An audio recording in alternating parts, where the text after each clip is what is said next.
Hello friends, welcome to my YouTube channel online learning website. दोस्तों, भारत की राज्य व्यवस्था में हम लोग आज बात कर रहे हैं भारत का नियंत्रक एवं महालेखा परीक्षक यानी comptroller and auditor general of India. दोस्तों, भारत के संविधान अनुच्छेद 148 में नियंत्रक एवं महालेखा परीक्षक के स्वतंत्र पद की व्यवस्था की गई है, जिसे संक्षेप में महालेखा परीक्षक कहा गया। यह भारतीय लेखा परीक्षण और लेखा विभाग का मुखिया होता है।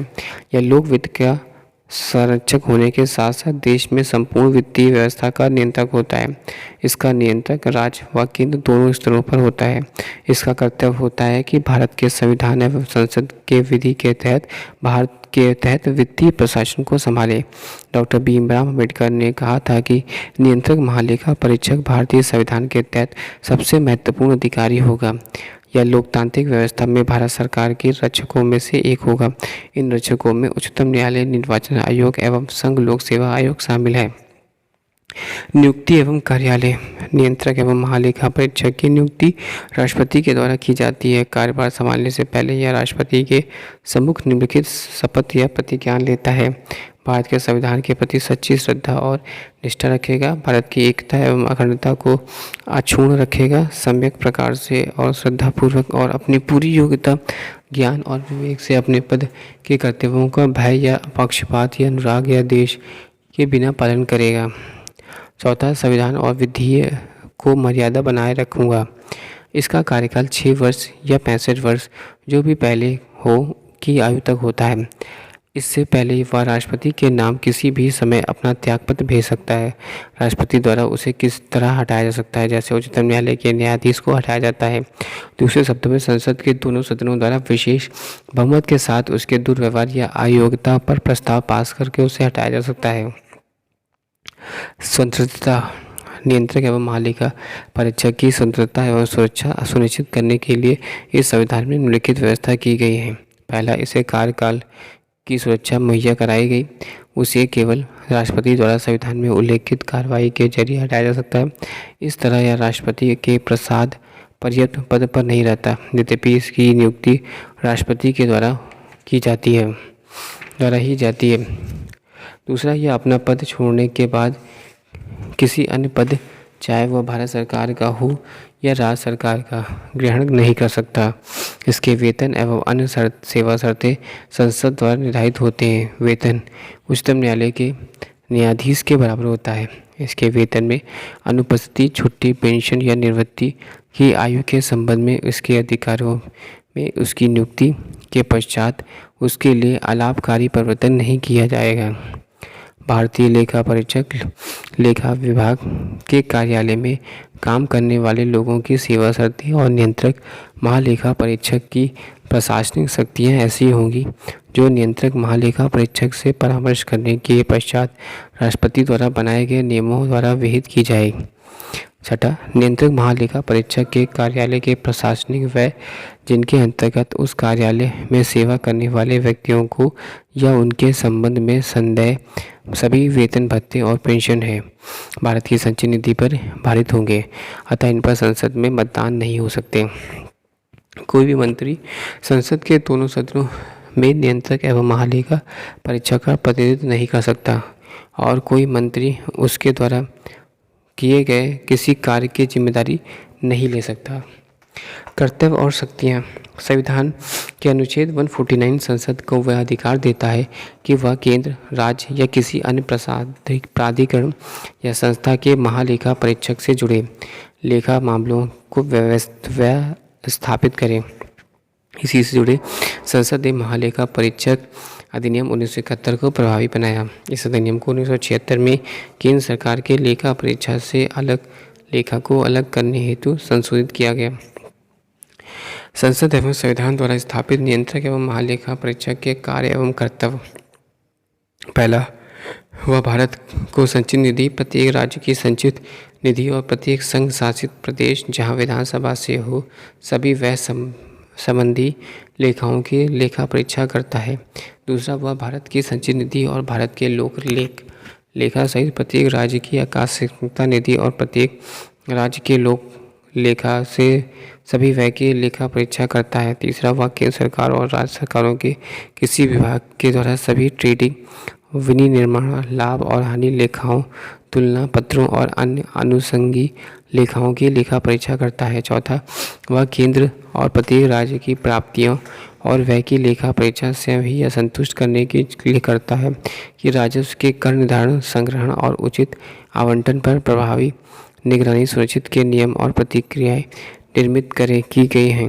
पांचवा, वह निम्नांकित प्राप्तियों और व्ययों को भी लेखा परीक्षा करता है।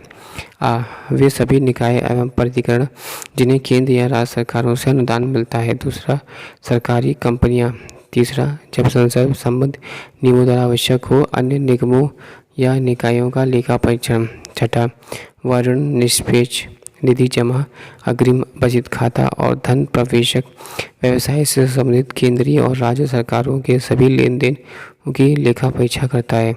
वह राष्ट्रपति को स्वीकृति के साथ साथ राष्ट्रपति द्वारा मांगे जाने वाले प्राप्तियां, स्टॉक लेखाओं और अन्य को लेखा परीक्षा करता है। वह राष्ट्रपति या राज्यपाल के निवेदन पर किसी अन्य प्राधिकरण के लेखाओं को भी लेखा परीक्षा करता है। उदाहरण के लिए स्थानीय निकायों का लेखा परीक्षा।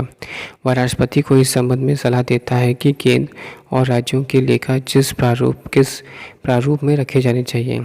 नवा, वह केंद्र सरकार के लेखों से संबंधित रिपोर्ट राष्ट्रपति को देता है जो उसे संसद के पटल पर रखते हैं। अनुच्छेद 151। दसवां, वह राज्य सरकार के लेखों से संबंधित रिपोर्ट राज्यपाल को देता है जो उसे विधानमंडल के पटल पर रखते हैं। अनुच्छेद 151। वह किसी कर या शुल्क की शुद्ध आगमों का निर्धारण और प्रमाणन करते हैं। अनुच्छेद 279। उसका प्रमाण पत्र अंतिम होता है। शुद्ध आगमों का अर्थ है कर या शुल्क की प्राप्तियां जिसमें संग्रहण की लागत सम्मिलित न हो। वह संसद की लोक लेखा समिति के गाइड, मित्र और मार्गदर्शक के रूप में कार्य करता है। 13वां, वह राज्य सरकारों के लेखाओं का संकलन और अनुरक्षण करता है। 1976 में इसे केंद्रीय सरकार के लेखाओं के संकलन और अनुरक्षण कार्य में से मुक्त कर दिया गया क्योंकि लेखाओं की लेखा परीक्षण से अलग कर लेखाओं का विभागीकरण कर दिया गया। CAG राष्ट्रपति को 3 लेखा परीक्षा प्रतिवेदन प्रस्तुत करता है। विधि आयोग लेखाओं पर लेखा परीक्षण रिपोर्ट, वित्त लेखाओं पर लोक परीक्षा रिपोर्ट और सरकारी उपक्रमों पर लेखा परीक्षा रिपोर्ट। राष्ट्रपति इन रिपोर्टों को संसद के दोनों सदनों के सभा पटल पर रखता है। इसके उपरांत लोक लेखा समिति इनकी जांच करती है और इसके निष्कर्षों से संसद अवगत कराती है। विनियोग लेखा वास्तविक खर्च की संसद की विनियोग अधिनियम के माध्यम से दी गई स्वीकृति के बीच तुलनात्मक स्थिति को सामने रखता है, जबकि वित्त लेखा वार्षिक प्राप्तियों तथा केंद्र सरकार की आदायियों को प्रदर्शित करता है। भूमिका, वित्तीय प्रशासन के क्षेत्र में भारत के संविधान एवं संसदीय विधि के अनुरक्षण के प्रति महालेखा परीक्षक उत्तरदायी होता है। कार्यकारी की संसद के प्रति वित्तीय प्रशासन की उत्तरदायित्व कैग की लेखा परीक्षा रिपोर्ट के माध्यम से सुनिश्चित किया जाता है। महालेखा परीक्षक संसद का एजेंट होता है और उसी के माध्यम से खर्चे का उल्लेख परीक्षण करता है। इस तरह वह केवल संसद के प्रति जिम्मेदार होता है। महालेखा नियंत्रक एवं परीक्षक CAG को खर्चों के लेखा परीक्षणों की प्राप्ति, भंडारों तथा स्टॉक के लेखा परीक्षण की तुलना में कहीं अधिक स्वतंत्रता होती है, जबकि खर्च के संबंध में वह लेखा परीक्षा के विषय को निश्चित करता है तथा स्वयं अपना लेखा परीक्षा संहिताओं तथा नियमावलियों की रचना करता है। उसे अन्य लेखा परीक्षाओं को पूरा करने के लिए निम्नावलियों के संबंध में कार्यकारी सरकार से स्वीकृति लेनी पड़ती है। कैग का ये निर्धारण करना होता है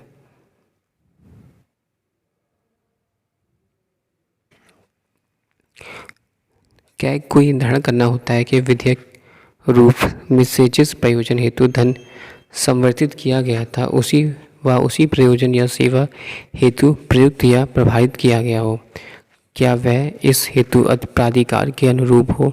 इस विधेयक और विनियमन लेखा परीक्षा के अतिरिक्त कैग औचित्य लेखा परीक्षा भी करता है, अर्थात वह सरकारी व्यय की तर्कसंगतता, निष्ठा और मितव्ययता की भी जांच करता है और ऐसे व्यय को व्यर्थ और दिखावे पर टिप्पणी भी करता है। तथापि विधि और विनियमन लेखा परीक्षा जो कि कैग पर बाध्यकारी है, औचित्य लेखा परीक्षा के विवेकानुसार है। गुप्त सेवा व्यय कैग की लेखा परीक्षा भूमिका पर सीमाएं निर्धारित करता है। इस संबंध में कैग कार्यकारी एजेंसियों द्वारा किए गए व्यय के ब्यौरे नहीं मांग सकता, परंतु सक्षम प्रशासनिक प्राधिकारी से प्रमाण पत्र को स्वीकार करना होगा कि वह इस प्राधिकार के अंतर्गत किया गया है। भारत के संविधान में कैग की परिकल्पना नियंत्रक सहित महालेखा परीक्षक के रूप में की गई है। यद्यपि व्यवहार में कैग केवल महालेखा परीक्षक की भूमिका को निर्वाह कर रहा है।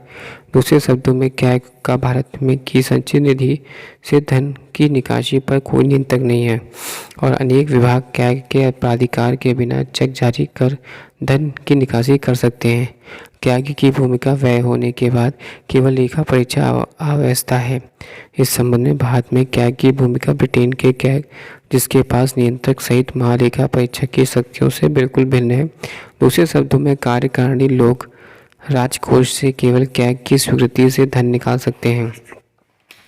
अब बात करेंगे। Thanks for watching and sharing.